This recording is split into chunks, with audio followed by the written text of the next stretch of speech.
Don't just stand there. Fire back. Lord Dredd is threatening the future of the human race. Captain Power battles him every week on TV, and he needs your help. Grab your PowerJet XT7, fire invisible beams at enemy targets on his TV show, and score! Or be hit. This is not a test. The TV show will fire back. Sure, you're good, but are you great? Get Captain Power interactive videotapes with 3 different skill levels. Practice with PowerJet XT7 and practice some more. Are you going to help Captain Power and the soldiers of the future? Or are you just going to stand there? The power of the future is in your hands. Captain Power and the soldiers of the future. Captain Power and associated trademarks are owned by Landmark Entertainment Group, used under license by Mattel. Figure Jet and videotapes each sold separately. Batteries not included. Copyright Landmark Entertainment Group, 1987. All rights reserved. Watch the futuristic military adventures of Captain Power and the soldiers of the future on TV this fall. Mattel.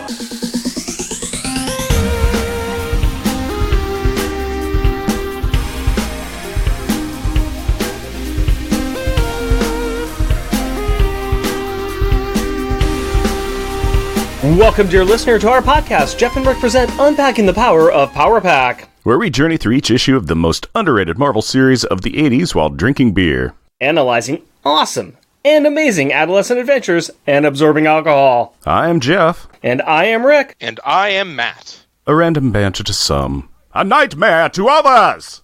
Random banter time, buddies. Tell me a tale of what's been happening in your lives.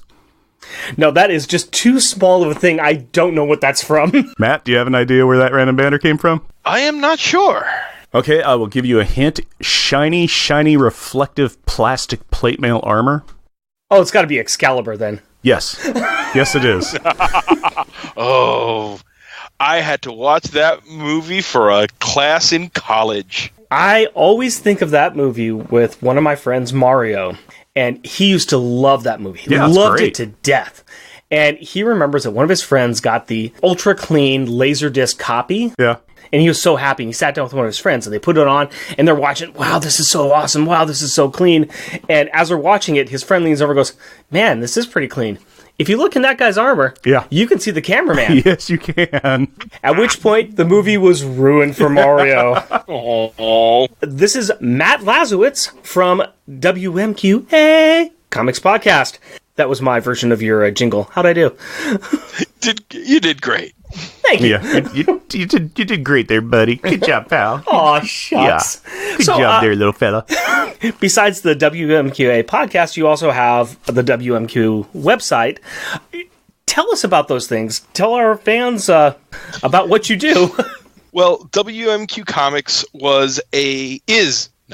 we are still publishing, is a comic website that was founded by journalist and comic book fan Dan Grote, who happens to be my best friend and has been since we were 12 years old, which is a very long time ago, longer than I am going to admit. And when Dan started the site, one of the first things he did was ask if I wanted to contribute. And naturally, as I like to spew my opinions about comics as much as the next guy, I said yes. And so we've been publishing it'll be 2 years next month. And a little ways into the run of the site, Dan wanted to do a podcast. And so we started WMQ&A. Which is a weekly interview show where Dan and I talk to creators, fans, podcasters, various associated tradespeople to comics, and we have a good time of it. We've had Jeff and Rick on, and we are looking forward to hitting our 100th episode in about a month. Nice. Good job. Yeah, I enjoy listening to your show. It's always interesting what creators you've got coming on or what guests you've got coming on. I also like your website, too. I like your blog. I have had the opportunity to contribute a couple of things to it. One which just came out for your Advent calendar for Christmas. Yes. Yes. That is something Dan and I, we've done it for the the 2 years the site has been up, and we did it when I used to have my own blog and Dan would contribute.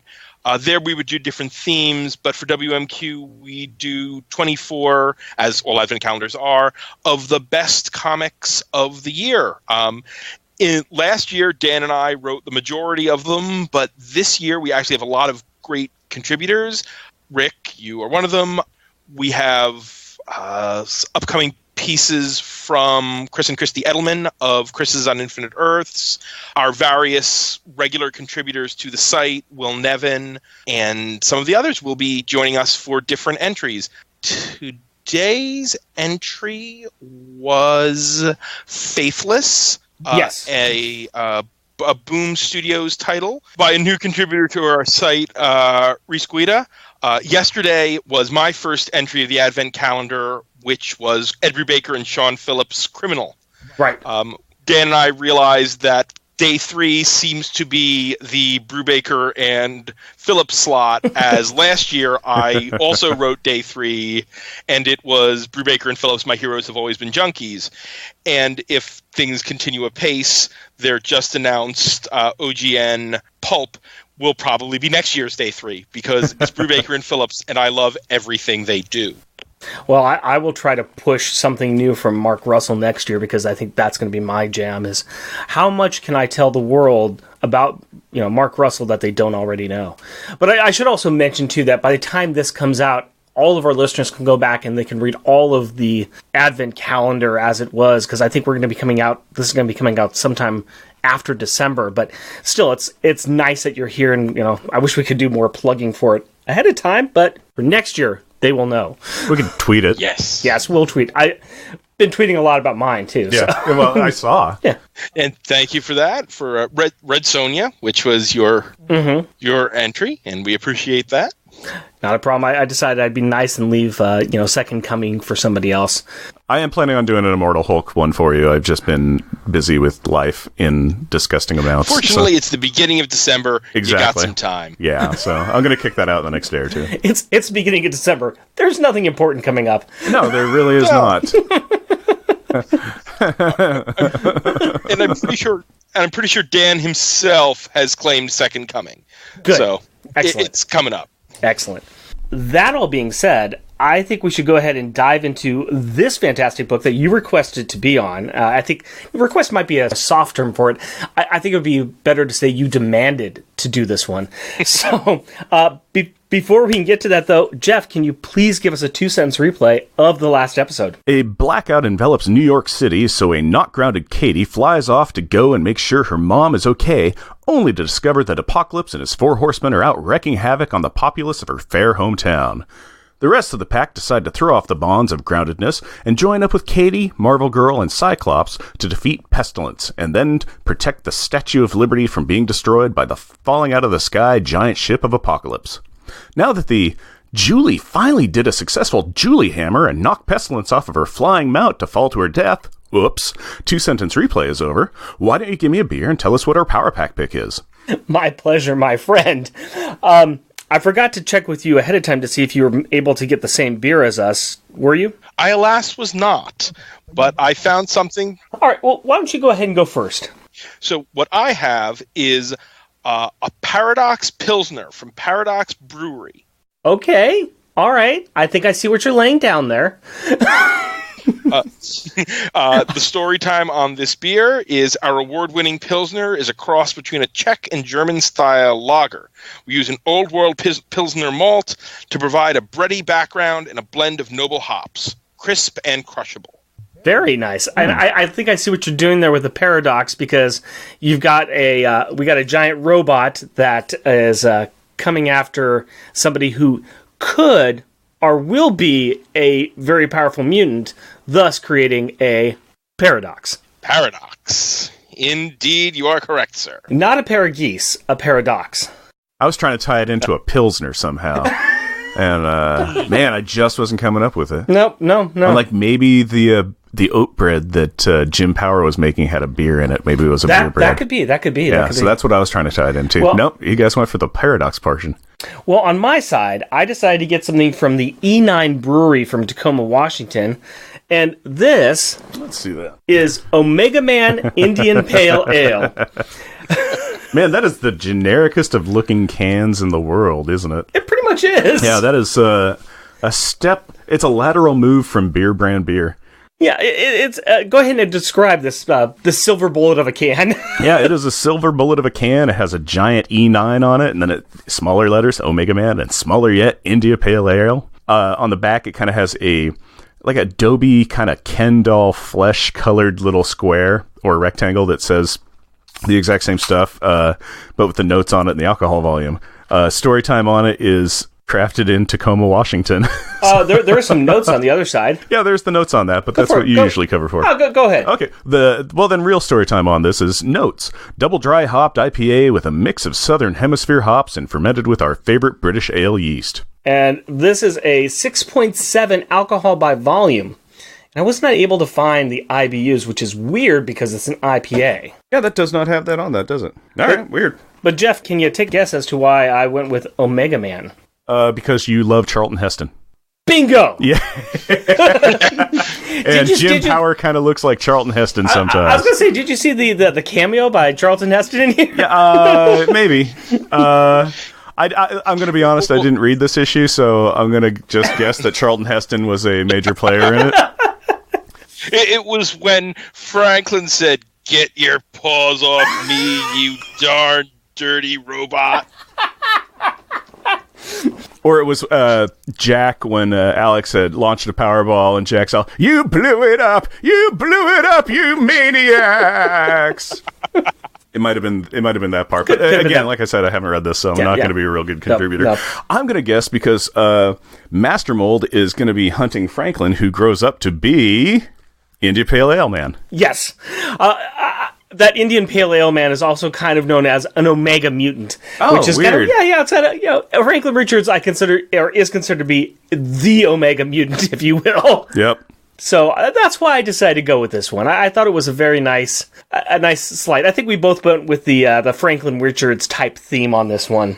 Yeah, it's a Frank issue. Yeah. As far as our beer goes, we got a nice cloudy, juicy looking IPA. Wow, that is super haze. Yeah, I can't see through that at all. That is not even translucent. That is very opaque. Wow. It does have a nice color to it. It almost looks like a squeezed grapefruit juice or something. It's got a great color to it. Got a good smell. It's got the little IPA. citrus notes on it, Yeah, but yeah, definitely note. IPA, but not like offensive with the hops. I gotta say, I'm not getting that much hops in here. No, it's mostly citrus. So maybe it's a lot of citrus hops. I like it. It gets on your tongue, and it does kind of, it goes like, I'm an IP? Yeah, maybe I'm not. It's very citrusy. That's it got more of the citrusy fruit than the hops. Yeah, that's really refreshing.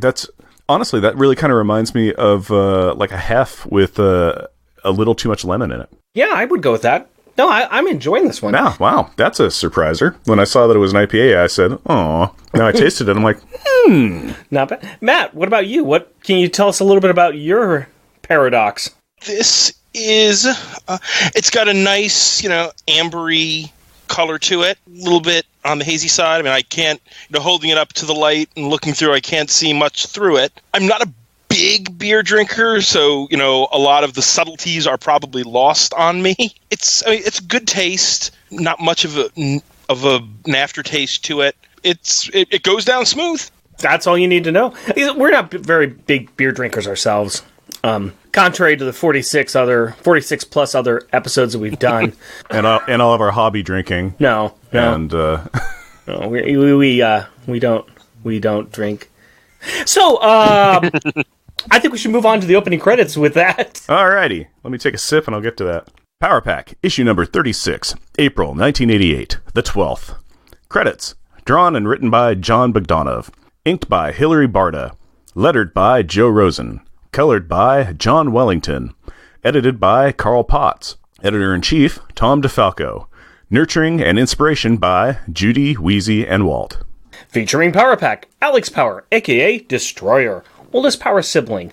Likes to disintegrate matter, and he turns it into energy, which he then can expel. Julie Power, a.k.a. Molecula, Mistress of Density.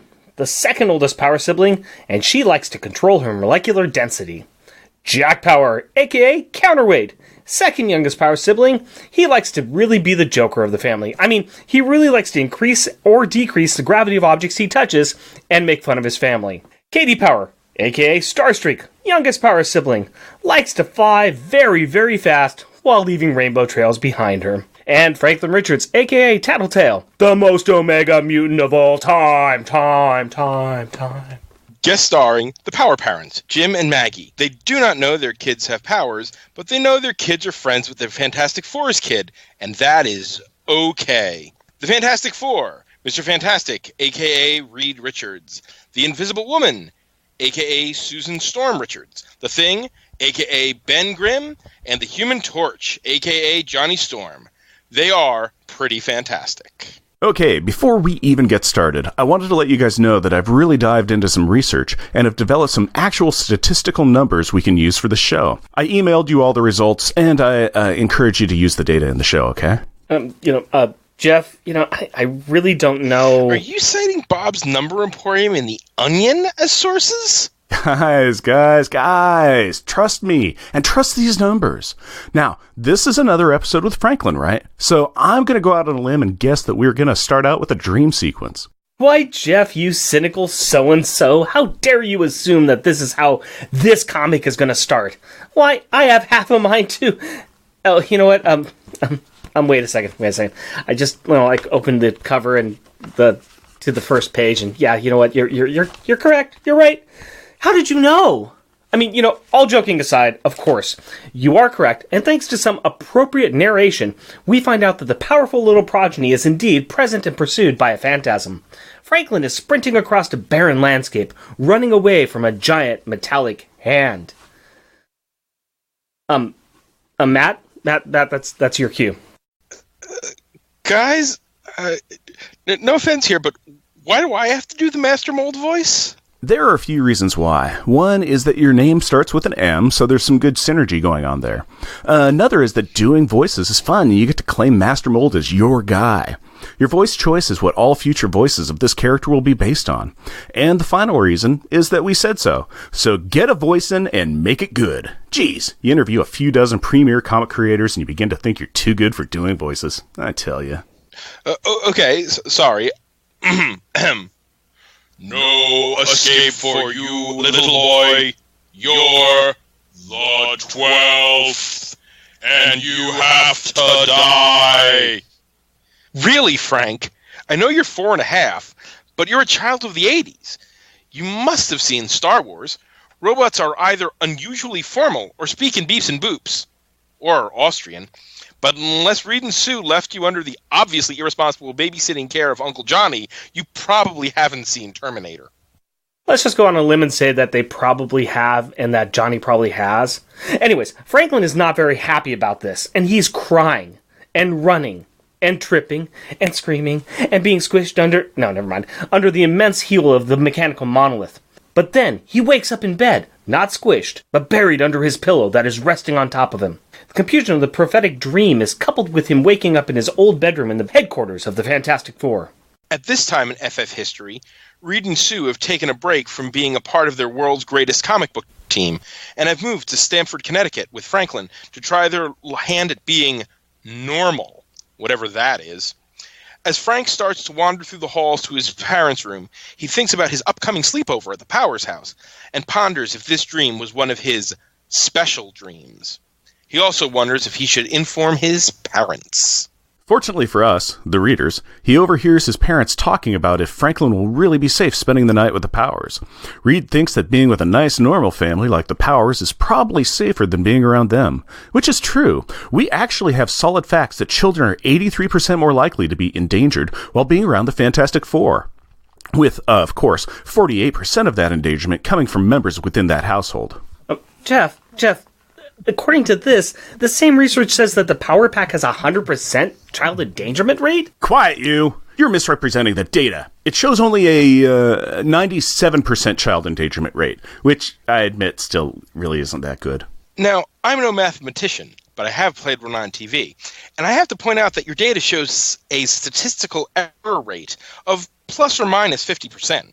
Of course there's a statistical error rate, because math isn't an exact science, Matt. Don't make me throw this smoke bomb. Okay. Well, hearing his parents worry if they should keep him home or not helps Franklin decide to lie by omission to Reed and Sue and not tell them that he had a potential special dream about a mighty mecha murder monster. After all, he has been looking forward to spending time with his friends. And besides, what could possibly go wrong? Meanwhile in Power Apartment, home of the fighting kid cleaning crew. The Power family is working together to tidy up their abode in preparation for young Master Richards. While Julie and her mom tackle the living room, Alex and Jack are working on the bathroom. And fighting. 'Cause, day with a Y and all. This time it's Jack scolding Alex for a good reason. Alex has decided that a good way to clean the bathroom floor is to disintegrate the top layer of scum and germs with his powers. This actually sounds like a good idea. It doesn't use solvents, and it's good training for his power usage, and it's kind of fun. Yeah, but he's doing it with the door open. Jack rightfully reads him the riot act on not closing that door. I think he's most angry that Alex takes his job of doing the floors. Jack really does not want to do the toilets. Who would? Not me. Nope. But that just leaves Katie. What's she up to? About 3'8". Katie is in the kitchen helping her dad make bread by poking the dough with her finger. I checked with my wife, a professional baker, and this is an important step that is often overlooked in baking, and when overlooked, can lead to unpoked dough. Julie reminds her that they have to clean their room. Soon, the two ladies are also doing a power demonstration in their room, as Katie flies around picking up stuff, and Julie practices her tall girl power to tidy those top shelves. Julie's monologue about how she has finally figured out how her big girl power works by gently pushing apart her molecules so that she is mostly solid is interrupted by Katie crying. Apparently, all of the emotional stress of being a superhero and seeing so many horrific things just caught up to her. She makes a good point that it would help if she could tell her parents. But Julie reinforces the line that they have all agreed to. This is a secret, and they can't tell their parents. Ring! And then the FF show up! Hooray! It has to be something amazing to see the Thing just walk into your apartment through the front door. I mean, we know from Jeff's data that 87% of all superheroes enter through walls. With the number rising to 95% if they're on a team with an X in the name. Yeah, well, Reed, Sue, and Franklin also walk in the room, also through the front door. Weird. Hello, I'm happy to be here. A joyous welcome is made for Franklin and his family. The Power Kids rush their buddy while the adults talk amongst themselves. They flew over in the Fantastic Car, and the Human Torch is watching it on the roof. So, the party moves outside, and soon it is a cacophony of stuff. Most of the kids are amazed at watching Johnny Storm do fire tricks, while Alex checks out the Fantastic Car. Reed and Jim are talking over the science of the vehicle using various symbols instead of words, which is some amazing lettering. Sue and Maggie are talking amongst themselves, with Sue thanking Maggie for the lentil soup recipe. She says that Frank loves it, even though Reed says that it gives him gas. Fun fact, 35% of all brainy scientists get gas from beans. Go on. Thanks, I guess. Well, the scene shows us an amazing mix of the ordinary mixed with the surreal. Kind of like meeting someone who is thought of as a celebrity, but talking to them about mundane family stuff.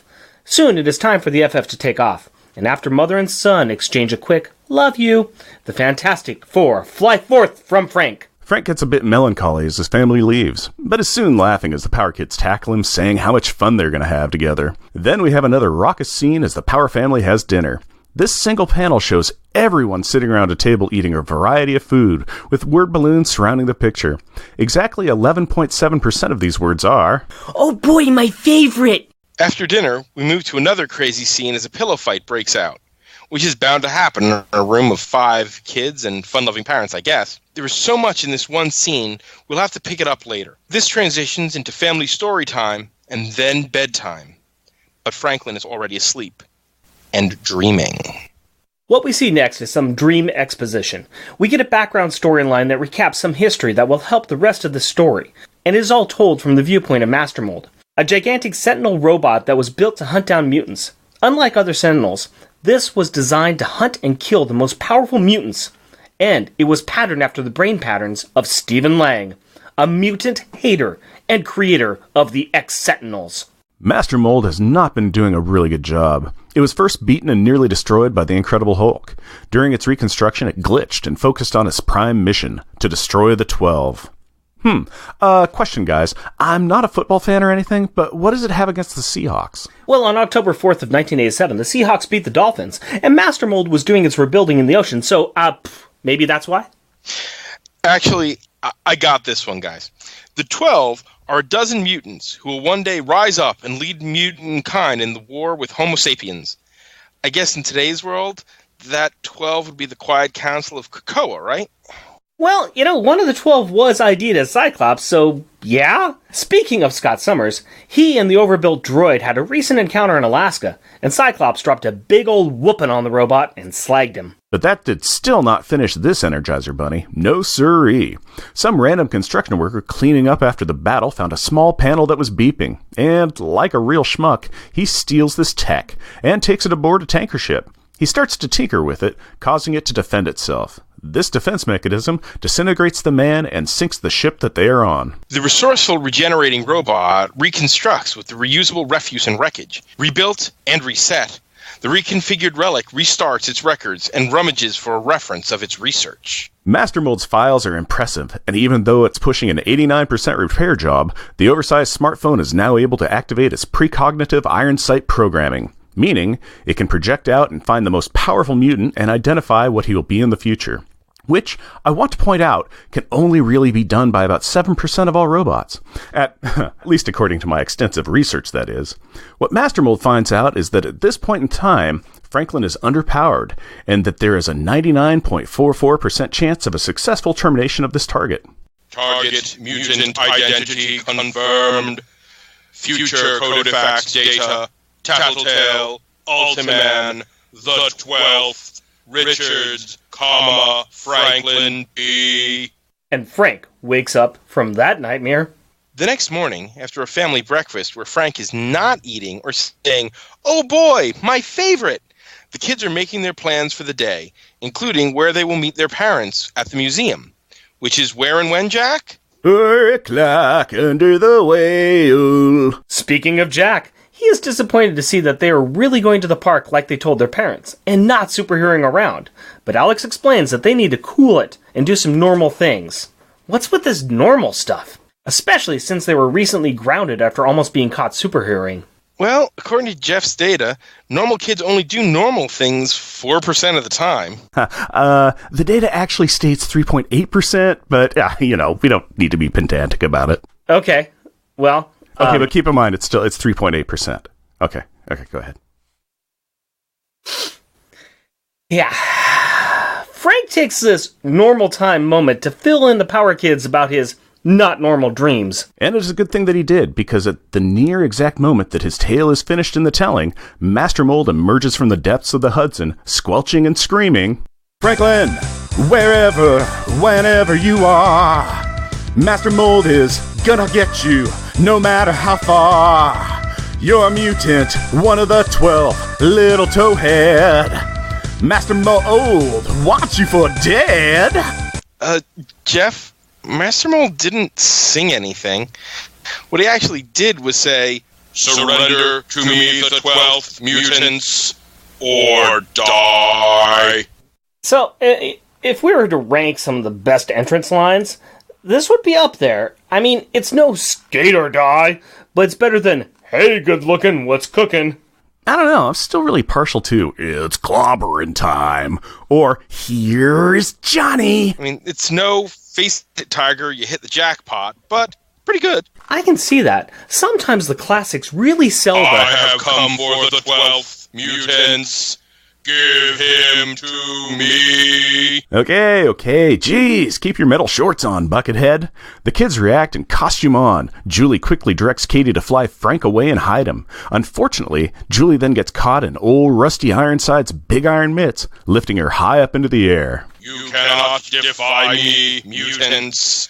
I was created to deal with the likes of you. Katie dumps Frank on top of a box in Penn Yards. Wait. Why would she dump him on top of a box? If the robot comes, he's trapped, right? I think she secretly hates him. Now, are you saying that, or are you channeling Master Mold? Little of column A, little of column B. Anywho, Frank is left with his thoughts, which tell him that he should be able to protect himself and not be afraid. Katie's not afraid. He should be like her. Scrunch.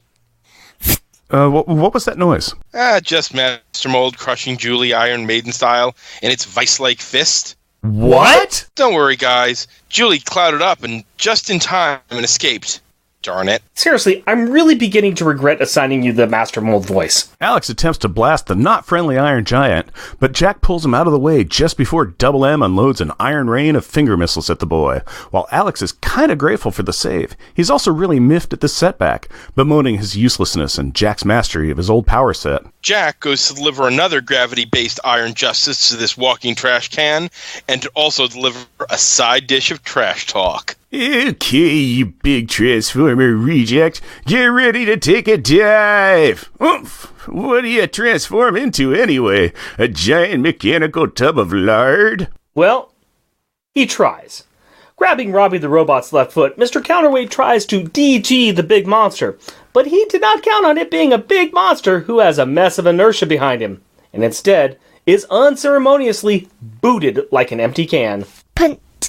Oh, this is a long punt from the saltwater walk-on. It has the height and the flight, and it is still going. Folks, we could see a big score for the Sentinel team. This could shatter the history books. There's no way he can't... Wait, what is that? Coming out from the far boonies, it's a rainbow! A rainbow! We may see an upset here, folks. Yes, it looks like the little rainbow girl is going to... Yes! She did it! She caught the kid! Unbelievable! Master Mold has not and will not be stopped by these tiny, insignificant ants. No, he continues to home in on the special boy, wading right through roadways and bridges. Frank, meanwhile, has been just sitting there. Well, sort of sitting there. He dreamed over to 25% of the active Fantastic Four, but they looked 100% busy. Now, he finally dreams over to the Power Kids, who are regrouping and heading after the giant Erector set. The quintet of Power Pack decide to attack together, starting with Frank appearing over the shoulder of the Iron Man. Nya, nya, nya, nya, nya, nya, nya. This unit programmed to recognize illusion of the 12th ectoplasmic projection capability will now nullify true opposition. And with that, he turns and fires a blast at Power Pack, but Alex quickly absorbs it. The power of the blast taking down the entire team, right at the feet of the towering Teddy Ruxpin. What? Really? Teddy Ruxpin? Hey man, that thing terrified me as a child, and 78% of my friends. Would it have been more thematically acceptable to you two if I had just said Yarnborn? Moving on. This giant thing that is not a talking animated bear sees the downed power team and, ignoring Franklin's cries that Power Pack should not die, slams his massive, mighty metal metacarpus onto the fallen kids. Boom. No! Franklin cries his anguish to the heavens at the same moment as Master Mold raises its arms to the heavens in anger. The difference being the robot has 130% less iron fists. Okay, even you have to admit that those numbers don't make any sense. Well, they do if you keep in mind that Netflix canceled Iron Fist, but there's also the fact that I include forearms into the percentages. You see, Alex let loose a Powerball just before impact, and the giant explosion has caused Master Mold to be... disarmed. And this disarming has somehow kept Power Pack from being destroyed. And because all of this information was audibly announced by the abused Autotron, Frank learns that the Power Pack must still be living, and he needs to save them. So he starts throwing rocks at it. Kapunk. Complaint. This act will show Master Mold that he is willing to pay the iron price. No, don't squish my pals. Leave them alone. It's me you want to squish. So why don't you just do it and go away? The 12th. He whose power will be ultimate. As a child, you may still be crushed. And the big old Bolt Boy raises a foot the size of an iron horse above Frank. And... Wait a second, I have to turn the page. Where we see Frank waiting for the inevitable descent of the iron birds of fortune adrift above the skies. And... Zam. Here comes Katie to save the day! She flies in and grabs him as the iron boot comes crashing down from the iron sky. The rest of the pack climbs out of the crater they were in with a plan. Initiate Power Play 1A. Confuse and distract. Translation. Julie provides cloud cover while Katie does the ribbon flying. Transfer to Power Play 2B. Hold and destroy. Translation. Jack holds himself and Alex onto the target while Alex disintegrates it. Yep, That's about it. With this thing being a mechanical marvel, Alex has no problem with destroying it. But we should talk about his method, because he is looking more and more like Matter Eater Lad, which, being a DC property, is a problem. Yeah, he's just absorbing the entire robot structure, overfilling himself with energy and growing. He finally gets to the point where he is taking on the glow of a small star and is the size of a small car. But he is determined to destroy all of this Terminator. The rest of the team shows up to see that Alex has taken this thing down incrementally to just a small beeping box. From the 90% body mass remaining on this robot and systematically absorbing at a steady 75% rate, consuming 10% of mass each second, the powered-up boy successfully drew in a total of 99.87% of total mass. But Alex's body has taken in too much juice. The teenage boy's frame should only be able to contain 68% of the amount of energy that Alex just absorbed. He is struggling, and he is in pain. The gang tried to convince him to release a Powerball, but he can't focus or control it. Are you for real? Statistically speaking, 60-40. To make matters worse, Master Mold has started to rebuild its iron hide with the nearby scraps from the trashed highway. That little beeping box that was left was enough to start it all back up again, just like it did earlier with the tanker ship. And even though it is not up to its former glory, it's still trying to finish its mission. Mutants die! No. No. Blast. The metal monster was feet away from Alex when the massive Powerball went off. Katie and Julie fly out of the blast area with the two younger boys just in time. The destruction is 100% amazing. And there in the crater, when they return, is Alex, looking exhausted. The rest of the team pick him up, and Frank thanks him for being alive. Then they fly off, and in the bottom of the crater is the wreckage of the little beeping box. Based on my calculations, about 0.0034% of the original amount. We... The end? Question mark? Next issue. Meet a new mutant. Power Pack Packaging Time! And the themes of the issue. Guys, let's talk about this awesome cover. Because, I like it. I like it a lot. Yeah, it's a good looking cover. It's a Bog and Barta creation, and, I don't know. Matt, you're our guest. You want to do us the honors? Yeah, I mean, this is Bog at his strongest. I mean, it's the Master Mold reaching up with his hand around the Power Pack logo as Franklin hangs off of it, and he's got Alex in his other hand. Katie's got Jack, and Julie's clouded up, and they're all sort of swirling around him while he's reaching to get Franklin. It's not something right out of the comic, but it really captures the essence of what's going on. Yeah, you've got, and you can see some ships in the background. It's like they're on some water. It's like they're in the Hudson Bay right there. Got a couple of birds flying around, and Master Mold's mouth is open, and you see inside the mouth all of the mechanics, which is just, there's something really interesting and visceral about that. You know, you don't have the black open maw. It's, you can see inside and see the mechanical nature of this beast that's attacking them. I like it. It is a good drawing of a thing. So yes, on high energy tonight, it's up to you and I, Matt. No, it is a great. No, it really is a great looking cover, and I do love the fact that Master Mold's hand is wrapped around the Power Pack symbol, because it's, and Franklin's hanging from it. It's like, wow, they're involving the title of the issue. It's viscerally, it's very, very cool. It's really, really great visually. And as far as the detail that we've got here, you see the sweat on Franklin. You see just the anguished look on Alex's face. I mean, you see a lot of good detail in the characters as well. Yeah, I also like the fact that you can, if you follow Katie's eyes, she's looking up at Frank hanging off the Power Pack symbol with like concern in her eyes. Right. While Jack's looking over, and he's looking over with kind of concern over at Alex. You know, yeah. And then Julie's got a great determination face on. Yeah. Yeah. This is top notch. This is one of these that, if I could get both of them to sign it, this would definitely go up on the wall. Totally. No, it's an awesome looking cover. It'd make a great poster. Now, as we go into the inside, let's talk a little bit about the history of Master Mold, because this character has been around for a while in some form or the other, in a lot of different forms, actually. for my little bit of my own little research that I did, he first appeared in X-Men 15 and 16 back in December of 1965. And this was an original creation by Stan Lee and Jack Kirby.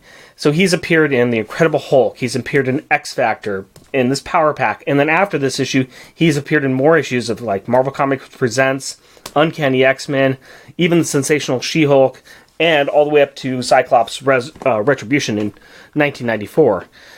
So this character's been around in a while. The 12 storyline is something that came out more with in the Chris Claremont and Louise Simonson era, but as far as just the creation itself, yeah, he's been used a lot. You know a little bit more about the 12 storyline, though, right, Matt?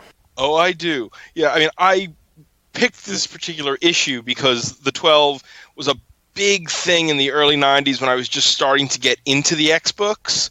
And as I'd read more, those two issues of X-Factor he appears in, 13 and 14, are two of my favorite issues of that series because they're really about Cyclops, who is my favorite X-Man. I am a shameless Cyclops apologist. But the 12 was first mentioned in that story where Master Mold talks about the 12, and they show up. They're mentioned in this issue. They're mentioned by Apocalypse in X-Factor 68.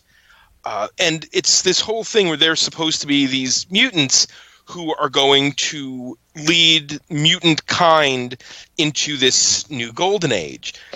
Who they exactly were was always weird and kind of vague because, you see there's the one panel in this issue where you see a bunch of floating heads, and there was something similar in the X-Factor, in both of those different X-Factor issues. And initially, there's at least 13 possible members of the 12, plus a few more hidden. What's really one of the really interesting things is eventually we find out that Master Mold was programmed with the information about the 12 from a time traveler, Madame Sanctity, who's one of the Ascani, the weird future cult people who worship Cable as a messiah. This one being a time traveler. Who's also the time-displaced daughter of Boulevard Trask, the dude who created the first Sentinels. It's, as Dan and I like to call it, glorious comics nonsense. What eventually, the final story where they go into the details of the 12 is really kind of an anticlimax, because they editorial and things had hinted that at the turn of the millennium leading into the year 2000, there'd be this big grand apocalypse story, and the 12 would be a part of it.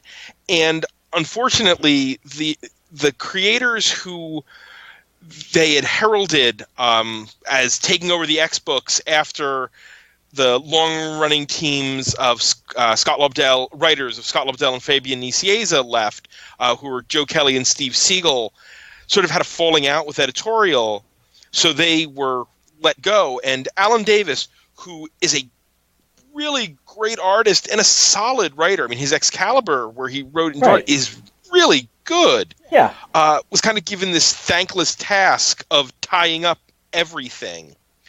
And so it winds up that the prophecy of the 12 was actually Apocalypse all along, sort of creating this self-fulfilling prophecy to gather mutants he would need to siphon their power and become a god.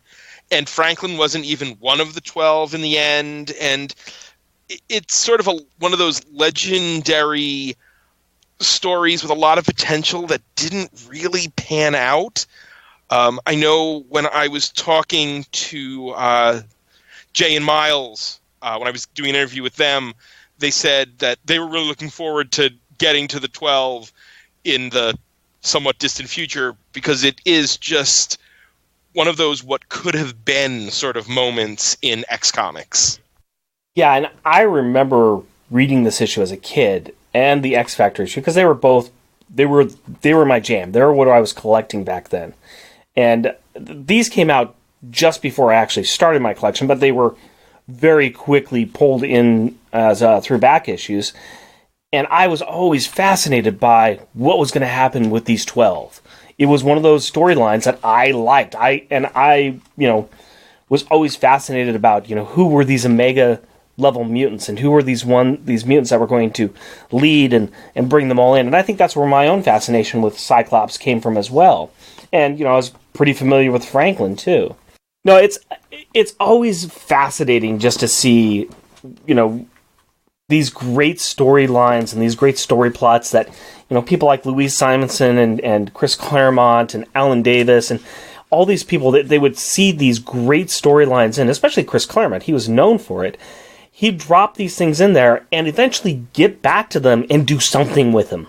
It might not be exactly what he originally thought of, but he would come up with some really good cap-off or some really good, little side story based on this one thing he dropped in there a while back.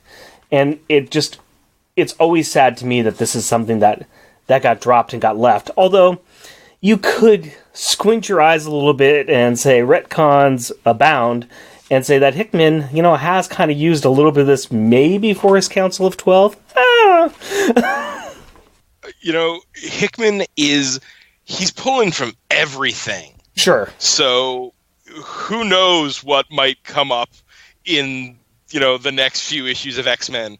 It could be any number of weird dangling plot threads.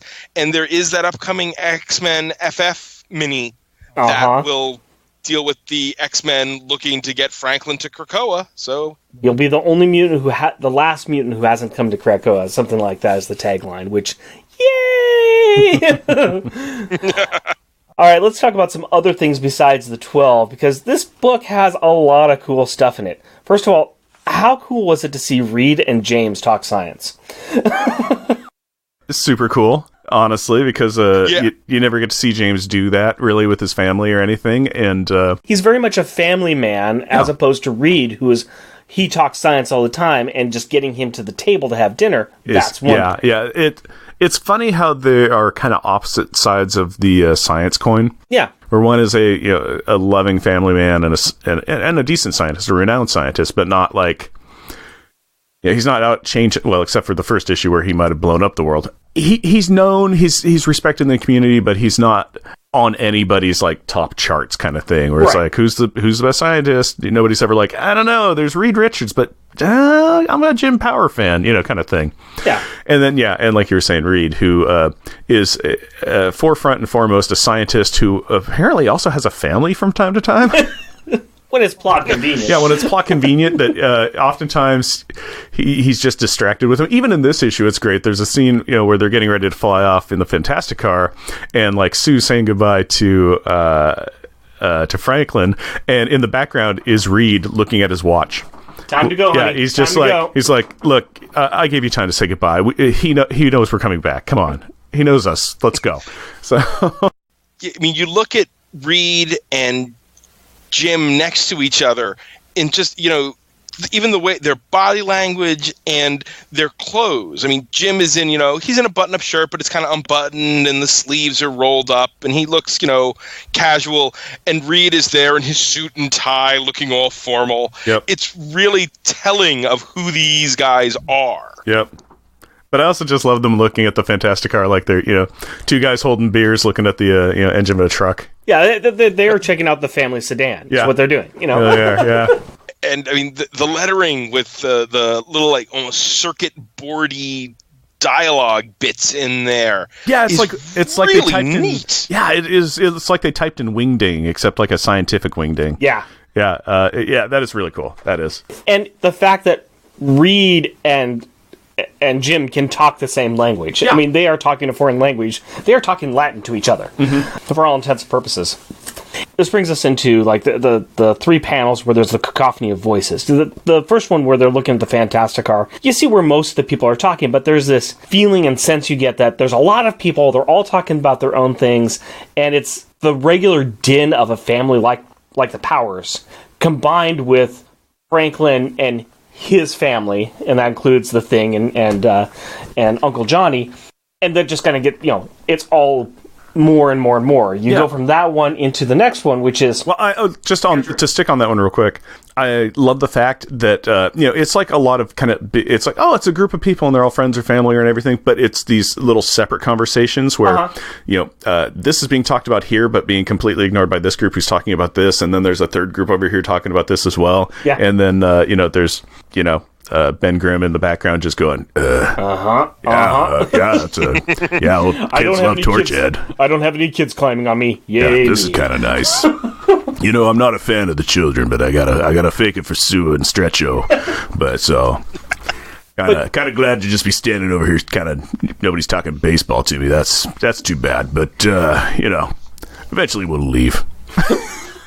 But you take that one and then you go into the dinner scene. Oh yeah, which is, right at the bottom of the page. Yeah, which is just page. Absolute cacophony where you've got everybody's around the table, but they're having a mess of different conversations, and it's just surrounded by word balloons. Yeah, it's all about food and how great it is, and what's this and what's that food. And, both of my favorites, and then you have poor Julie trying to say, "Seamies, please! I want seamies! Yeah. Will somebody please pass the seamies?" I am the eldest of 3 brothers, and this really this struck home. There's a story, and I'm going to embarrass my wife a little, who will never hear this, so I can do it. The first couple times she had dinner with my family, she how do I put this in a nice way? She thought that me and my brothers and my father all hated each other because we were all so loud. Yeah. and then she just realized that, that's just how they interact. Yep. And it gave me this sort of fuzzy feeling reading this panel. I was like, oh yeah, that's home. Yeah. Yeah, you don't realize exactly, the level that your family's at until you bring in an outsider, and then that outsider is part of it, and they come back to you later saying, how can you speak to your family like that? Well, if I didn't speak to them like that, they would never hear me. Yeah. Yeah. Yep. Oh, yeah. Yeah. No, my brother's attempting to make me laugh while I'm drinking something so it comes out my nose is a sign of affection. Exactly. It really is. No, they do it every meal. It's just the way it works on. Really. So yeah, we got this lovely, food scene, and then we have the wonderful pillow fight, which you just have. It's taking place in the girls' room, and you just see everybody slapping everybody else with pillows. But there's a couple of fun little things in here where you've got Katie nailing Jack, and apparently she's put her shoes in her pillowcase, and she's looking all innocent about it. You have Julie, who's throwing her own little tantrum, if anybody knocks over my ceramic horses, I'll sue. And then there's there's all these other things going on, and there's the one kind of thread like, hey, how come nobody can hit Frank? He keeps moving out of the way like he knows where they're going to hit. He's cheating and using his powers. Bravo! Oh, that's great. This pillow fight is Frank's danger room. Yeah. And he's the only one passing. Yeah, exactly. The sound effects all over the page. Yeah. Oh, yes. All the pillow hitting noises. Yeah, the whomps and the woofs and the womps. Whether or not, I don't know if any of these 3 are going to be on our favorite list, but I'm definitely going to make sure that I put them into our on our webpage. Yeah, they're good. They deserve to be on there anyway. They're fun. The cost of being a kid hero. Something that's kind of the underlying theme of this is you got these kids who these horrible things are happening to. And in this one, we're really focused on what's happening to Frank. And like this robot's coming to murder Frank because it's a giant murder robot. I love comics.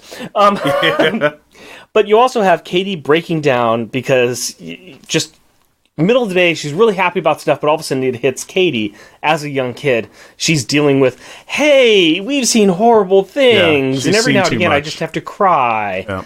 Too much. I just want to talk to my parents about it. They can make it better. I've seen too much. Yeah. But I can't because we like them. Yeah, exactly. Yeah. And then, but at the same time, you've got her like that. But then when she's in the middle of the fight, she's brave. And in the middle of the fight, Frank is coming to terms with the fact that his parents are a Fantastic Four. His best friends are the Power Pack.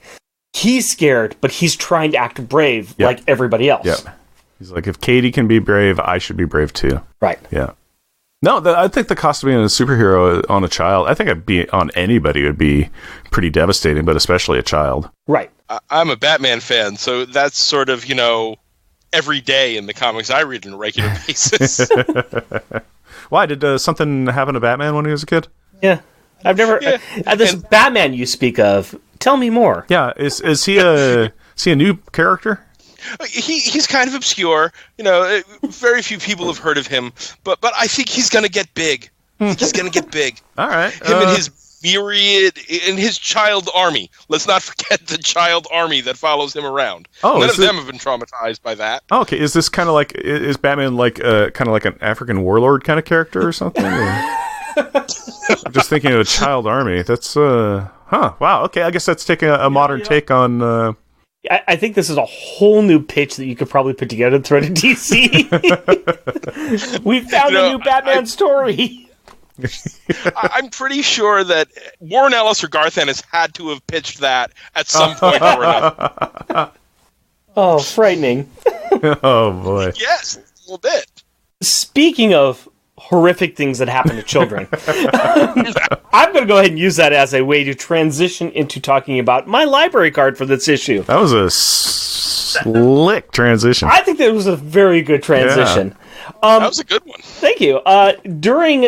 After we were talking about the scenes with the pillow fight and dinner and the pillow fight, the last kind of family scene there is Jim Power reading a story to all of the kids. This must be a tradition that they have to read stories to the kids, and they're doing a special occasion for Frank being there, and they decided to read Mark Twain's The Prince and the Pauper. So I was like, well, this is really easy. I'm going to look at The Prince and the Pauper, and luckily I have the Gramercy leather-bound edition here at my house, which I forgot that I had until my wife reminded me, like, oh yeah, I'm actually going to read that. Excellent. So, The Prince and the Pauper was first published in 1881 in Canada before its 1882 publication in the United States. The novel represents Twain's first attempt at historical fiction. Set in 1547, it tells the story of two young boys who are identical in appearance. Tom Canty, a pauper who lives with his abusive father in Awful Court off Pudding Lane in London, and the real Prince Edward, who is son of the real King Henry VIII. It was really fascinating reading through this story, because I don't think I've ever read it before. I was familiar with it, but I'd never actually read it. And being a fan of Disney Plus, and noticing that, oh look, in Disney Plus they have The Prince and the Pauper. So I also watched it as well. It's a really good story. It is really good, and it's also one of those stories that you have seen variations on this theme of, oh, here's two people that look alike. We are going to do something where I will switch places with you, and you'll switch places with me through accident, through magic, Freaky Friday. You've got kind of the Parent Trap is a little bit of that as well, the beginning of the Parent Trap. But in this case, it's a pauper, a kid who's coming from the streets, who takes the place of the crown prince right before King Henry's death, and the real king, or the real prince who then becomes king, is actually thrown out of the palace and is not able to get back in. And he goes through a whole bunch of misadventures while this poor pauper is trying to figure out how to do, how to run the state. Yeah, wackiness ensues. I like the story, but it didn't really have a direct correlation, but I kind of came up with something that is interesting. So hear me out. First off, I believe that this was included in this comic book because it's just a good tale that a parent would read to their children. But I also found this one link. You can look at Frank and see that he is a prince of sorts. He's the son of royalty, and he wants to live as a regular child.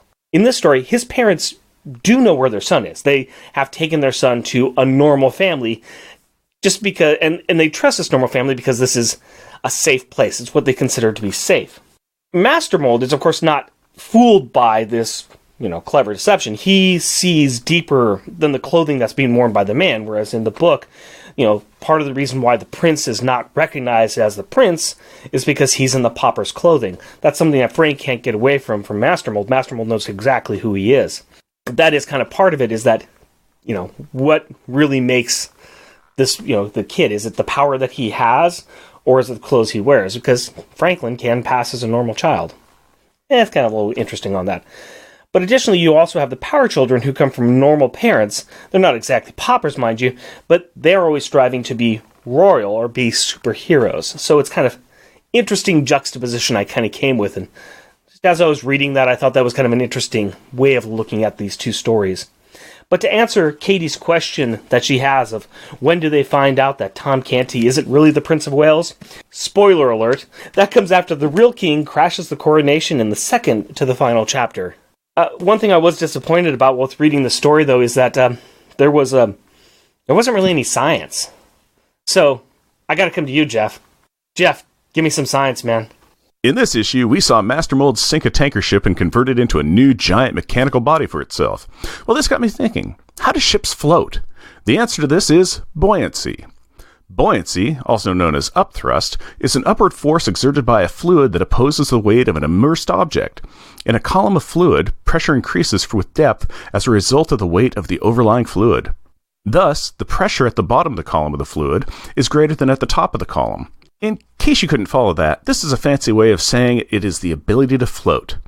So if you put a ship into water, you see that it doesn't sink, but it doesn't exactly float either. A ship partially floats and partially sinks according to its own weight, and how much weight it carries. The greater the total of these two weights, the lower it sits in the water. What is going on here can be explained by Archimedes' buoyancy principle, which states that the buoyant force, what keeps the ship afloat, is equal to the weight of the water that is displaced when the ship enters the ocean. If the weight of displaced water is at least equal to the weight of the ship will float. Basically, if the ship weighs less than the maximum volume of water it could ever push aside, or displace, it floats. But it sinks into the water until its weight and the upthrust exactly balance. The more load you add to the boat, the more it weighs, and the further it will have to sink for the upthrust to balance its weight. Why? Because the pressure of the water increases with depth. The further into the water the boat sinks, without actually submerging, the more upthrust is created. If the ship keeps on sinking until it disappears, it means it cannot produce enough upthrust. In other words, if the boat weighs more than the total volume of water it can displace, it sinks. That's this week's Science Corner, and that's how a ship floats if it doesn't have a Master Mold core unit in it, cannibalizing it to build itself a new body. Back to you, Rick. See, I've always just stuck with the theory that I put things in the water and see if they float. You know, like witches. Like a duck, or a small piece of wood. Very tiny rocks. Tiny rocks. If all else fails, a wizard did it. Welcome to everything that I believe in life. Or I have seen on a Monty Python movie. Okay, final thoughts. Let's talk about the refrigerator gallery. What piece of art in the book needs to be on the family refrigerator? I will start with our guest and talk about any of the funny backup ones that you have. Matt. So my backup joke is on page 22, the last page. It's panel 2, right after Alex has expended all his energy, and I call it simply, wow. As Alex just kneels there looking completely stunned by having pretty much atomized a giant robot. Yeah. His hair's all crazy, and he's just like staring off into space. Yeah, my body should not have done what it just did. Owie, owie, owie, owie. Yeah, I like how exhausted he looks and how his hair is kind of frazzled out and how he's actually, like, steaming. And you can just see the weariness in the entire body. Oh, it's a good drawing. Yeah, that is really good. There's a lot of good art in here. Yeah, there's a lot of good art. Jon Bogdanov's just amazing. Jeff, what do you got for a backup funny one? My backup funny one is on page 1. The very front. I know, it's a splash page. And I call it Talk to the Hand. So, yeah. Okay. Yeah. And this is the one where Dream Franklin is running away from a giant left, the giant left hand of Master Mold that's coming up out of the ground, saying, "Gonna have to squish you because you're a 12th." It's fun. It's weird because the language in this is kind of odd. Yeah, because it's Franklin dreaming the words, but the word bubble is coming out of this thing's wrist. Yeah, it's coming out of his hand. Yeah. So. Well done. Thank you. That's my joke backup one. What about you, Rick? I'm going to go to page 9. And I call this one Real Subtle Theft. And this is on the bottom. And this is where the guy has discovered the beeping box of Master Mold. Yeah, it's core unit. And he's so it kind of starts off with he's digging in this, wreckage. He finds the box and he does that sly, I'm looking over my shoulder. nothing happening here, as he's shoving this beeping box into his jacket. It's the look you give when you're stealing something and you're trying to look nonchalant. Yeah. Nothing to see here. Nothing to see here. I am not looking shifty at all. What do you got for your funny one there, Matt? Well, mine is on the bottom of page 6. I call it the thing that ate the canary. Jon Bog just draws this. I wish he drew the thing more, because the expression on Ben Grimm's face as he smells the cooking bread, I don't think I've ever seen the thing look more content in any comic than this. Like, his arms are behind his back, and his head is thrust out, and his nostrils are flared. He's got this smile on his face, and it's just like, oh, Ben's happy. Yeah. He's happy with the knowledge that there is fresh bread in this house. Mm-hmm. I live within walking distance of Bob's Bread Mill and Dave's Killer Bread. So I've got these 2 bakeries that are roughly in my neighborhood. Certain mornings, I get out there, and I have that same look of just... There is... My street smells like baking bread. Yeah, it's a good smell. Fantastic. Yeah, it's a really good smell. Hillary's started baking bread, and it's kind of like, something's going on that I like. Oh, bread. Yeah.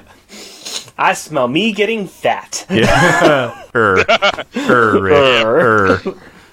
about you? What do you got for your top one? My top funny one is on page 16, and I call it, It's a Dance-Off, Bro. It is the middle right-hand panel, and it is... It's after Master Mold has blasted Power Pack with an energy beam that Alex has absorbed, and they've crashed into the ground. But it's just great because Master Mold's got his arms up in the air and is all twisted and everything. And it looks like he's dancing. He's dancing, and he beat Power Pack in a dance-off.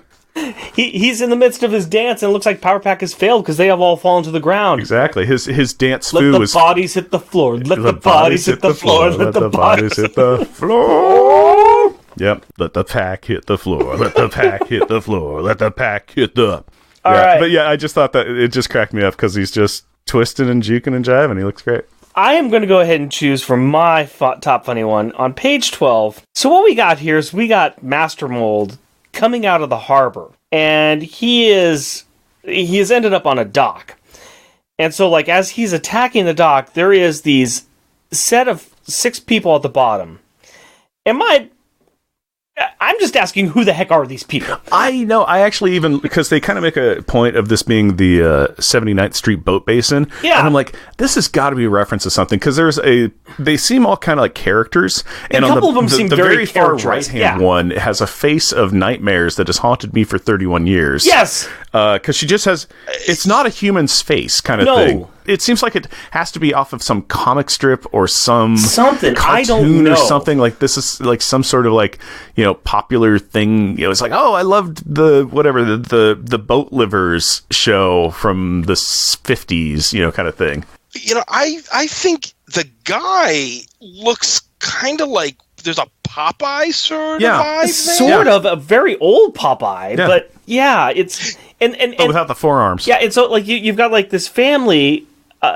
The guy looks a little Asian. Yeah, it's a mixed family. Yeah, and like the lady's saying, "Oh no, must be a tanker wake," and the guy says, "Whoa, a suck out," and the kid looking up, worse, a giant killer robot on the rampage. And then there's this other random guy looking up and thinking, and the Popeye looking guy looking up thinking, giant killer robot on the rampage? And then this weird society kind of lady, don't worry, it's only trashing Sea Doc. Who are these people? Yeah, it really is that. It's kind of like, are these friends of Boggs, or are they a show or a cartoon? I don't know. Something. I'm calling it funny, but it's more confusing. I'm just like, who are these people? There's that, yeah.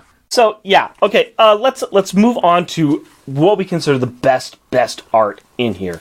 Let's go ahead and start with, we'll start with Jeff this time, go back around the other way. My backup best one is on page 21, and I call it Malformed Mayhem. There's 2 panels on this page, and I picked the top panel.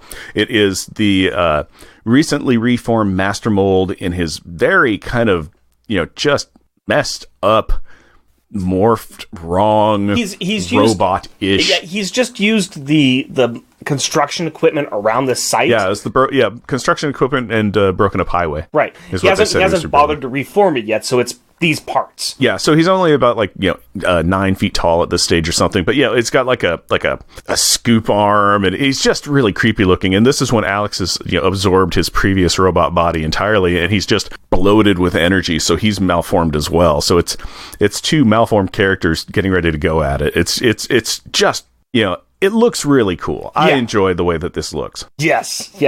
Yeah, we're going to come back to that page. Mm-hmm. Okay. What do you have for your backup there, Matt? Well, you can just turn back one page to page 20, because mine is the first appearance of that malformed Master Mold on the middle panel of the bottom row, where he first shows up, and he's haggard and his jaw's off to the side, and it's clearly like a scoop that has become his lower jaw, and he's just going, "Mutants die." And I call it Frankenstein Sentinel, because it's just cobbled together monstrosity. It is, and it looks really cool. It does. This is I was actually glad you picked this one, because this is a panel that I've remembered for 30 years. Of nearly everything in this, that's almost most cartoonish thing. Yeah. Except for that lady on Dock C. Yeah. Well, yeah. But it's almost cartoonish the way that Master Mold is together and it's being shown, which is very, very interesting. Yeah, but I remember that panel from 30 years ago. It's kind of crazy. Yeah. So yeah, that is a great looking piece of art. I would like you guys to go to page 13, and this is kind of after Master Mold has trashed C-Doc, and the kids are on a playground and they've been on a set of swings, and they see Master Mold coming in through this park, and they jump off the swings, and they're changing into their costumes, and Katie starts to fly. This is a very detailed picture. It is almost like a photo. The way the trees are drawn and the shade in the park, it's very beautiful. It is. I don't know what it is. There's more action scenes, but there's something about this that there's just a lot of detail and a lot of work that went into this one little scene. Oh no, it was on my list. It's a great one, and especially I like all the ones where they're showing scale of Master Mold. Yeah, because this this has the park in the foreground, and this has Master Mold in the background. And you just see his upper torso through the trees. It's a good piece of art. Yeah. All right, Jeff, top one. My top one is on page 10, and I call it The Life Aquatic. And it is on the it is the top right hand panel, and this is call it Strawberry, because man, this is my jam. Yeah, it is an upshot in the ocean looking up at the newly reformed Master Mold, and he's fully submerged, he's fully aquatic, but there's a boat going on the surface, just boating along past him, going over his head, doesn't even know there's a giant killer robot underneath it. So I love the way this looks. Matt, what do you got for your top one? Well, for me, we got to go back to page 7. I went with one of those, the panels we talked about earlier. Mm-hmm. In this case, what I call, oh boy, my favorite family dinner. It's the use of space, the placement of the word bubbles, and then when you look at the kids and you see, Julie just shaking her spoon in rage, and Katie, her pigtails and kind of standing up, and everyone else is sort of like being there. It's such a really cool use of the medium and the way word bubbles work. And it's a great panel. It is great. I also love the fact that you're observing it from kind of like the living room, looking in at the dining room. It's like so much was going on there, and so much word bubbles and everything. They had to pull back into another room just to encompass it all. And yeah, it's great. It is really, really cool. And they had to pull a separate chair in from somewhere to make sure that Franklin had his own chair. Oh my goodness, you're right.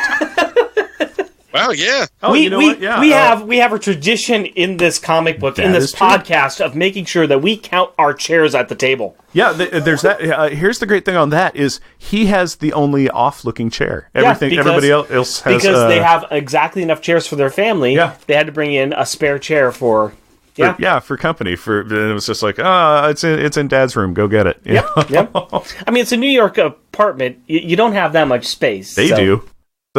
They totally do. They got a great apartment. All right, I'm going to go ahead and go back to page 21. Because really, when I had chosen mine, I kind of said page 21, all of it. So Yeah, you chose the top picture. You can have the bottom. I'll take the bottom picture. Can I guess what you called it? Sure. Blast. Yeah. It's the giant Alex bomb going off. You see blast just above the top. You just see this giant small sun, and you see like the rest of Power Pack minus Alex flying away, screaming "Alex!" So yeah, it's a good panel. It's good. That is a great looking page. It's a great page up and down. All right. We got to do some more insulting of each other. I mean, we've done a lot already tonight. Yeah, it's what buddies do. It's what buddies do. You know, we're three friends. We get along, and you know, you guys are both jerks, but that's beside the point. So you're just jealous that you're not into our Hallmark movies. If you were in our romantic Hallmark movie club, then you would be a lot less upset. You'd be pretty chill because you'd be like, "Hey, man, it's all cool. Vanessa Hudgens gonna find love." So, moving on to the rubber and glue moment, what is the... well, you guys are talking about your Hallmark. I'm just going to go ahead and tell what my backup one is here. Nobody cares, man, because you know why? That night I fall in love with Vanessa Hudson. All right, let's go ahead and do page 18. Mm-hmm. And this is by... I think you're going to pick my same rubber, yeah. Oh, yeah? Yeah, Jack? Yeah. Yeah. Go ahead then, sir. Yeah, I think... Do you have that same backup one, too? That one, yes, indeed. Jeff, if you will do the honor, sir. All right, so 3 out of 3 podcasters agree that their backup rubber moment is Jack saying, "Yo, Buckethead, you've had it, jerk face." Yeah, that's great. Yeah, that's a good That's a good backup. Yeah, that's a great one. It's perfect. Yep. You know, I had a second backup in case that one was taken, but since all three of us did it, then I think we're good. We are always willing to share, buddy. We are always willing to share that. I think we're all going to have the same top one. What was your backup one, if you won't mind? Oh, not at all. That is on page 15, and it's Katie. When Jack is falling after that punt. Yeah. Her response after he's like, "Pardon me, as I will never be able to do this as well. Yo, Katie, you caught me." And her response is, "Of course, doofus." Doofus is just a good word. It's on the lighter side of the insults. It's very endearing. I like it. I like it a lot. My backup one was an Alex one talking to Jack when he was cleaning the bathroom because he calls him jerkface and that. Yeah. But then this one just had, Jack saying it, which is always better, saying jerkface, but he also says more stuff. So, yeah. We'll just move ahead to page 15. Oh, my goodness. How did you know? Yeah. And we'll just kind of sit back here and let Jack do his business? And just let Jack have his fun. Yep. This is when Jack is trying to degrab Master Mold and, fling him, but, he's going to get punted, but he's insulting Master Mold while he's trying to lift him up, saying, "Okay, you big Transformer reject, get ready to take a dive. Humph. What do you transform into, anyway? A giant mechanical tub of lard?" And, this is in the age of Transformers anyways. I I mean, Transformers were a big deal back then, so you got that going on for you, Jack. And dang, I mean, Jack can throw the insults down. Yeah, he knows how to insult a inanimate object. You got to say, for his first issue writing, Bogdanove really has the character voices down pretty well. Pretty good. I think he's a little off on Frank. Just a bit. I think he overdoes it just a touch with Frank's voice. But you know what, though? I'm willing to say that he may have actually brought Frank down to the right level. Okay. Because... Frank's a smart kid, but he's 4.5. Yeah, he's 4.5, and he's not the, very almost genius level of the Power Kids because they're all very advanced for their ages, where it's just like, Katie taught herself how to read at this age, and da-da-da-da, so yeah. So, I mean, he definitely has a little bit of a different voice for Frank, but I think it's fine that he brought him down a little bit. Okay, so. I think it is a fine voice, I just think it's different than what has been previously established. Fair enough. But you are correct, though. Jon Bogdanove, he is familiar with these kids. He's been drawing them. He's been working with Weezy. I mean, as he says in the front, they've got inspiration, or nurturing and inspiration by Judy, Weezy, and Walt. He's got some good people behind him helping him out and, making sure he's doing the right thing. Well, also, Carl Potts is still editing this too, and I think a lot of the right voices come from Carl Potts being the editor. Yeah, I believe that. Yeah, Carl Potts really seems to. He seems to. It's like he cares about this title. Yeah. He really does. Yeah. This is going to be the hard one because we got Stars in Detention, and I mean, all the kids did a really good job, but we got to give one the star, we got to give one the detention. Yep. So I'm kind of curious as to where we're going to go with this. Well, we start with Detention Kids, and again, I think like Rick intimated, this is going to be, and again, like Rick intimated, this is kind of going to be a begrudging detention assignment. And it's just because all the kids were really great, but we have to have a detention kid. Yeah, I had a hard time with this one. Going to be a lot of splitting hairs. But... Yeah, it will be. We're going to start with Detention Kid. Matt, you're our guest. How would you like to start that up? Oh, boy. I was really hoping I didn't have to do this one. Do you want to go last? No, I'll go. Rip the Band-Aid off, bud. Yeah, exactly. I looked at the volume of stuff that each kid did, and I think Julie did the least. I get that. So I got to go with Julie. What she did when she was doing stuff, she did it really well. But, she didn't have a big dang heroes moment. She did not. You were correct. Most of the other kids did. So that's why I have to give it to Julie. No offense to you, Julie. You did a good job, but just you didn't have that one panel that I could pull out and be like, that's that moment. Here was the Julie moment where she was amazing and it saved the day or tipped the scales or anything. Right. I fully understand that. Yeah, and I think I can agree with you on that one as well. That she's got my worst vote as well.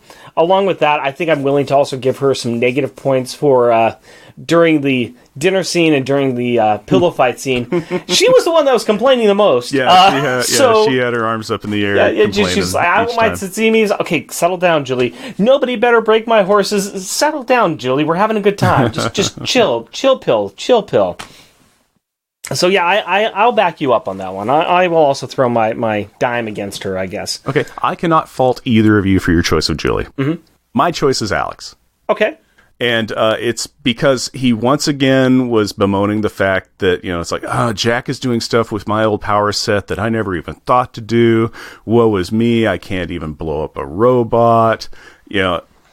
He uses his powers in the bathroom with the doors open, and Jack has to, tell him, hey, dude, you gotta protect your powers. Although I thought that was funny because the door's open and Jack's yelling at his brother going, what are you doing showing off your powers? What if Mom or Dad came in? It's like, well, you're doing it too. I closed the door. It's like, okay, they're in the same house, man. You can't yell about using your powers. At least put a little whisper sign up there or something.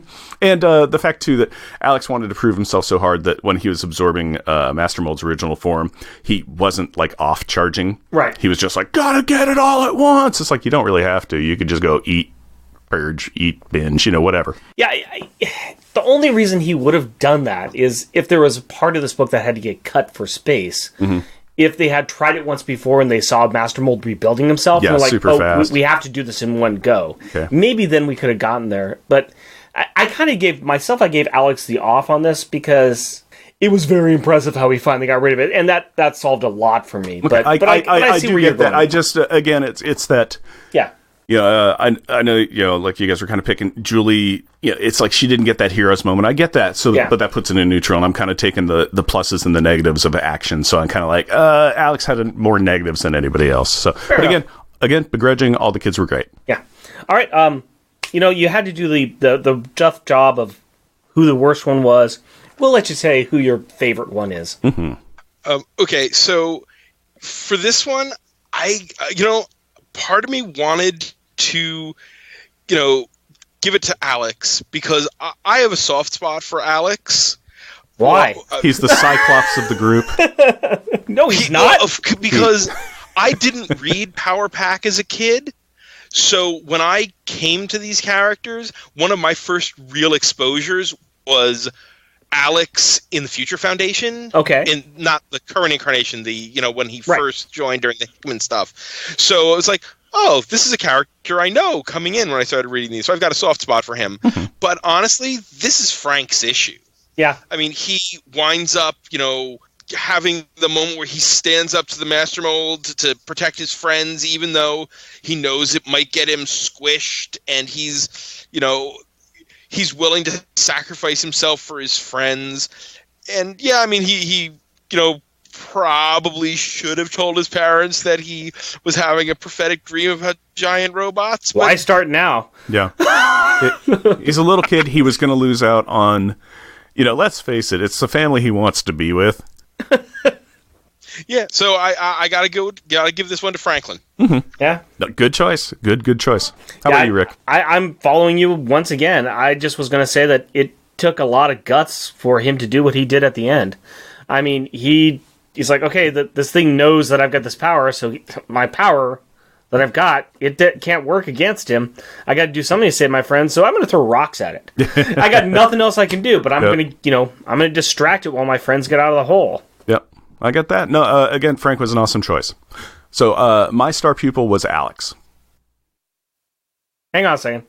Don't think about it too hard. Alex was really great in this because, he figured out a new use for his powers to clean the bathroom. Hang on a second. So he was using power training. He destroyed, he just near sacrificed himself to destroy the original Master Mold. 1 second. And he then destroyed the follow-up form. So Alex did a lot of really good stuff. Now I'm trying to remember something here. Oh, don't think about that, man. Don't think about that. That was the past. Now it's the future. Let's live in the now. Are you breaking my rules again? What rules? What rules, Rick? You're supposed to choose a different character. Nope. Picking the same character because I thought he did the worst stuff, but I also thought he did the best. So I'm picking Alex for my star pupil. I do what I want. I'm a rebel. I'm a bad boy. Chicks dig that. It would have helped if you actually read the book. I got a glance at it as we were looking through, saying pages and looking at art pictures. Do you ever have to put up with this on your side of the pond, man? I mean, when you're dealing with your co-host, I'm sure Dan's fun. Seriously, I part of me is dying here, man. I know, and I live off that. Delicious. Rick's misery. It's on your pain and tears. Much flames on the side of my face, burning, heaving breaths. All right, G-Force. G-Force, we have 0 Gs, and 0 Gs can be found in a Master Mold after it finishes the Alex Powers diet. And that gives us a G average of 0.86, which is just less than the surface gravity of Uranus, which is, again, not a joke, but the 7th planet from the sun, and we have a G total of 31. You're right, Uranus is not a joke. You are, sir. You are. So that's G-Force. There we go. All right. Now we got an interesting job. We need to rank this book. We are doing top grades. We like to evaluate each issue against the rest of the series. And at the moment, Power Pack number 25 holds the top spot. Somewhere in the middle, out of 39 issues. Yeah. Around 20, we've got Power Pack 14. That's where the boogeyman kidnaps Katie, and the kids sneak out of school to rescue her. And all the way at the bottom, we've got number 39, X Factor Annual number 2, which... where so much happened that nothing happened. Yeah, there was way too much going on in that issue, and we didn't like a lot of it. So I'm going to definitely say that this is higher than halfway point here. I can see that. Does anybody have a feeling about where they think this should go? Matt, you have any opinions? I mean, I was thinking that same sort of upper middle area, somewhere in the mid-teens. Okay. Yeah. Somewhere around 15, 16. Okay, well, let's talk about 15 and 16. So, yeah, number 15 is Power Pack number 13. That's the baseball game. That's where the old player wants to blow up the stadium. Mm-hmm. Thing is that that's really a one-off issue. This is, for better or for worse, this is part of an interesting storyline that eventually goes nowhere. But right about now, it's kind of one of those bubbling plots that was very interesting at the time. It doesn't really advance a lot of Power Pack's plot, but it kind of keeps this interesting timeline going behind. Okay. So do you feel this is better than baseball? I think this is a little bit better than that baseball one. Okay. above that, we have the couple of issues. The one where Alex and Johnny get in a fight, and the one where Katie is found in the caves up on Snark World. A lot of Jackal fights here in the first issue. Actually, that's interesting. How do we feel about this against the first issue of Power Pack? I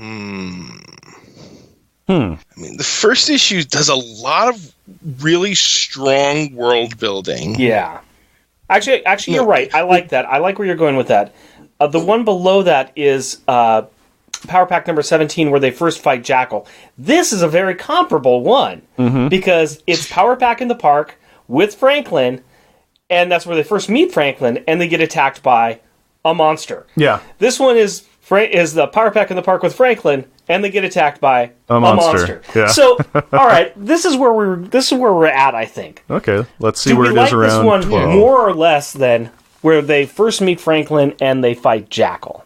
I think I would put that one above this only because that one is more important to the Power Pack mythos as a whole. It introduces Jackal, it adds Frank. Yeah. I definitely agree with you on that. I think that there's a perfect point. I think that I'm happy with this going up against the one where Alex and Johnny fight. I like that issue. This is the one where the kids go sledding, and it's the pre-fight. It's where Alex chucks Johnny Rival one-handed into the snow. Yeah, there really isn't. I mean, it's a good issue, but there's no big fight like there's a big fight in this one. Yep. So I'm willing to put this one above the snow issue there. I am absolutely accepting of this being the new number 13. Excellent. That's a way we work together to come up with a good place for it. Mm-hmm. Well done, guys. All right. That leaves us with our final thoughts on our beer. Tell us what your final thoughts on your beer is. If I remember right, it is Paradox Pilsner. Paradox Pilsner. Thank you for my voice. The voice in my head. It's so bass. It's good. I mean, I've been sipping away at it slowly but surely, and I'm happy with it. On the Powerball scale, I would probably give it a 3.5. It's there. It's won't be like, oh my god, I must run out and track this down and have more of it. But it's it's something I would happily have again. Well, it's one that I'm going to have to look for and try to find myself. It sounds good. I like Pilsners, and I think that's a good recommendation from you, sir.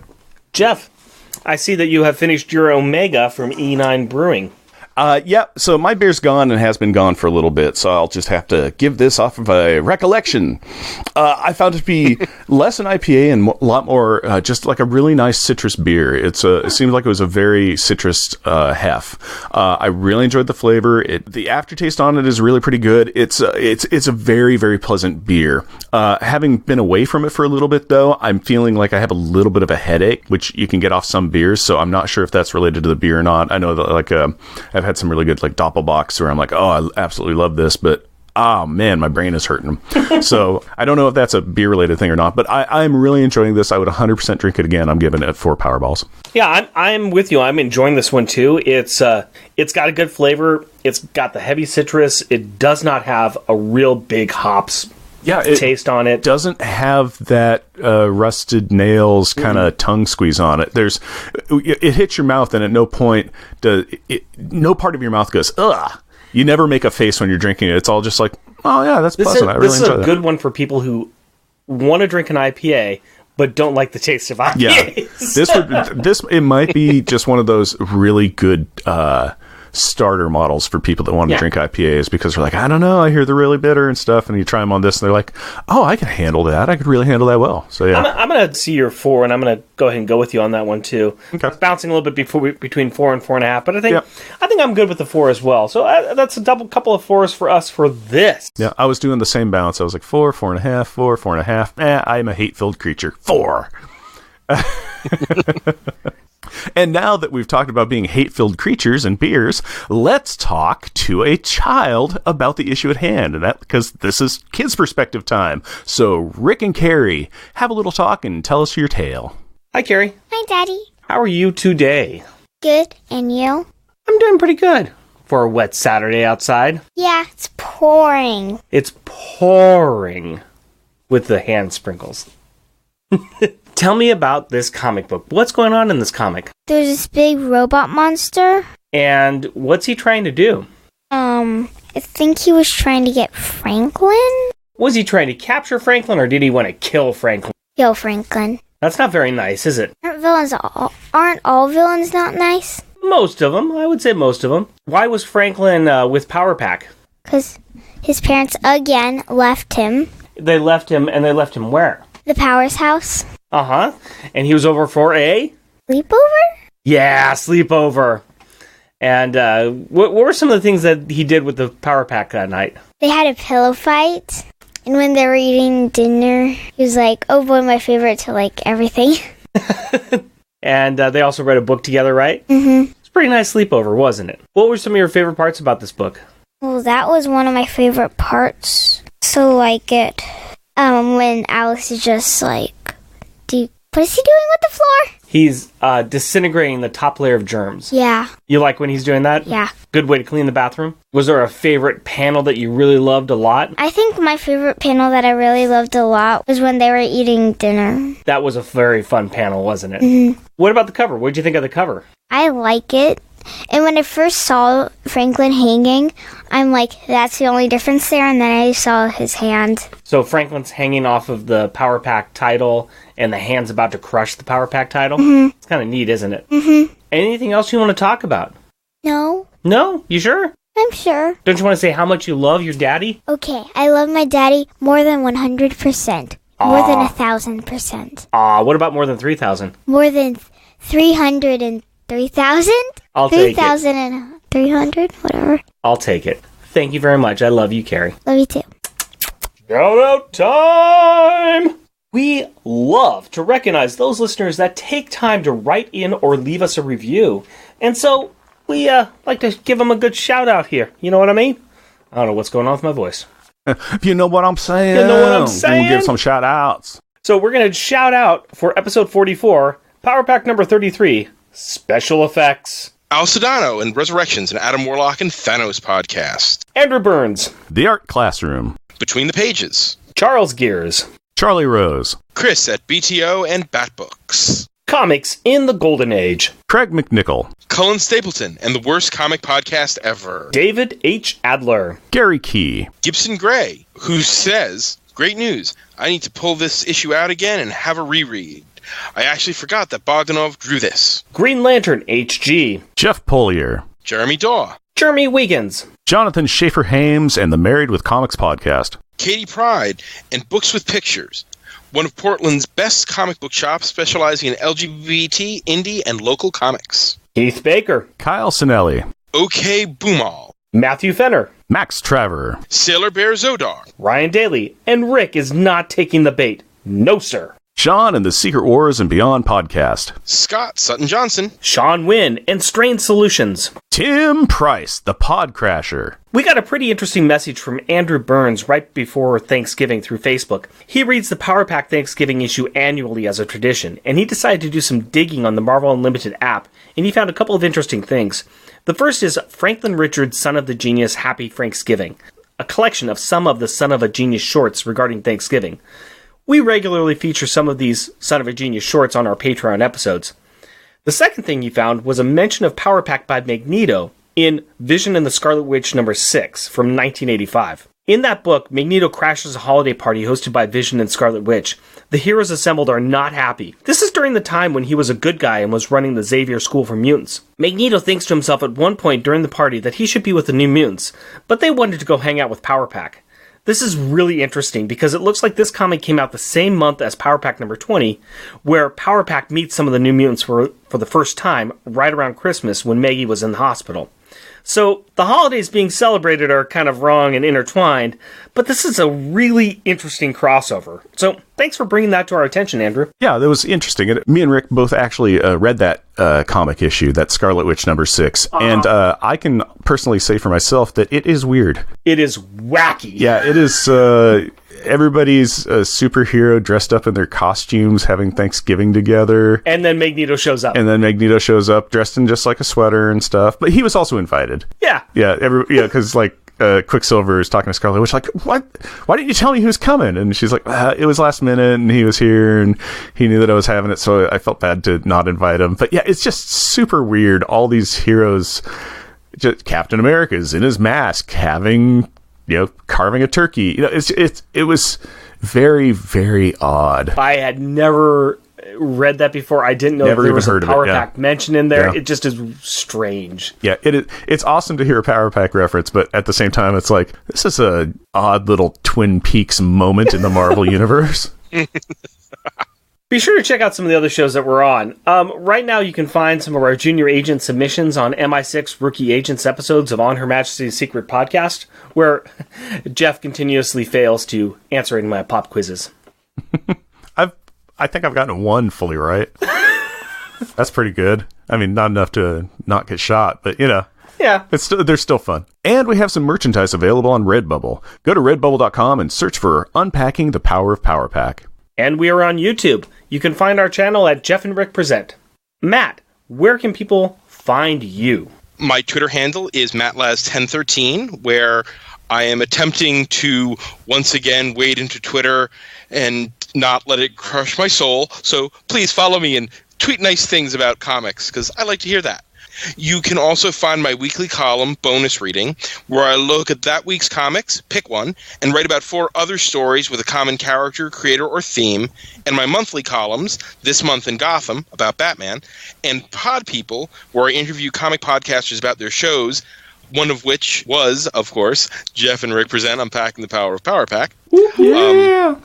All of that can be found on WMQcomics.com, and where I'm also the co-host of our weekly interview podcast, WMQ&A, with site editor and my longtime best friend, Dan Grote, which drops wherever you listen to podcasts every Tuesday. Check it out. It's good stuff. Yeah, and doing the interviews with you were a lot of fun. I really enjoyed those. Thanks, guys. You're welcome. Jeff and Rick Present is a bi-weekly self-produced podcast recorded in front of a live studio audience of one unmade bed. Yay! In Portland, Oregon and Pennsauken, New Jersey. If you would like to interact with us through the magic of the internet, you can do so through Twitter at Jeff and Rick Present, our Facebook page, Jeff and Rick Present, our email address, Jeff and Rick Present, all one word, at gmail.com, or at our website, jeffandrickpresent.wordpress.com. And if you would like to help support our show, we are on Patreon. You can find us at patreon.com, Jeff and Rick Present, all one word. We are a supporter of the Hero Initiative, and we will be donating 10% of our Patreon donations to this great cause. We encourage everyone to give what they can to this worthwhile organization that helps the creators who provide us with such great content. Go to heroinitiative.org to find out more. Please rate and review us wherever you can. Tell your friends about us, or share your love for us on social media. And as always, we want to thank the powerful people in our packs. My wife, Cindy, and our daughter, Carrie. My fiancée, Hillary, and our daughter, Aurora. My wife, Amber. We love you. Until next time. Costumes off. Our theme music is 80s Action. Also featured in this episode is Killers. All music is by Kevin MacLeod at Compotech.com and is licensed under Creative Commons by Attribution 4.0 license. Okay. All right. Jeff, what do you want? I'll take Don't Just Stand There, Fire Back, because then I get to sit down and kind of just think about stuff for a while. All right. Get to partake of and listen to the audio medium that you guys are going to dulcetly lay down at my feet. I'm kind of excited for somebody about it. Who wants to just sit there and not think or talk about things, you sure have a lot to say. I know. There's a dichotomy to me. I would call it more of a diarrhea of the mouth. Yeah, there's a little bit of that too. I've been told that I like the sound of my own voice, and that is not incorrect. Rim shot. First of all, we know from Jeff's data that 80% ate that. Rim shot. A gigantic studio. Rim shot. The resourceful regenerating robot reconstructs with the reusable refuse and wreckage. Rebuilt and reset, the reconfigured relic restarts its records and rummages for a reference of its research. Bravo! Yay! Good job, Matt. Thank you. Was that in one, or did you practice that? Oh, I practiced that. That's probably the third or fourth time I've done that today. Nice.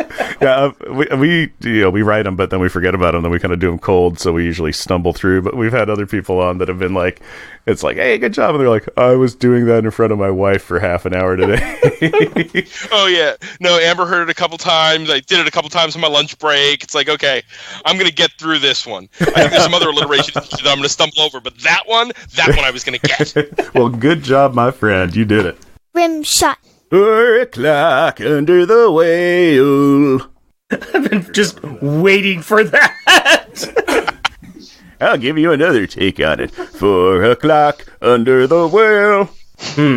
I will meet my parents and squeal. Rim shot. Yeah. Here. I've been doing Frank all night. No. Rarg.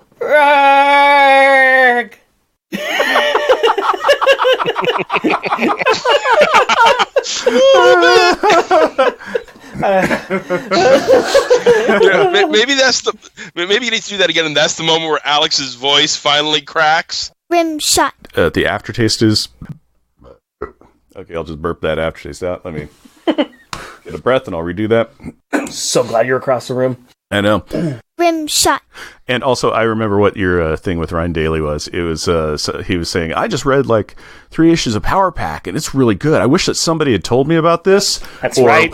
Or was doing a Yes, podcast that's about right. it. That's right. That's what it was about. Damn him. Rim shot. Sorry. No, it's fine. Yeah, we haven't stepped on each other all night. It's okay. Rim shot. Shoot, where are you from? Pennsauken, New Jersey. And somewhere else. In Pennsauken, New... You know what? The Philadelphia suburbs. Nah, we'll see. We'll do the Pennsauken. I don't remember all the rest. And Pennsauken, New Jersey. I got it. You do. Now do it for real. Go.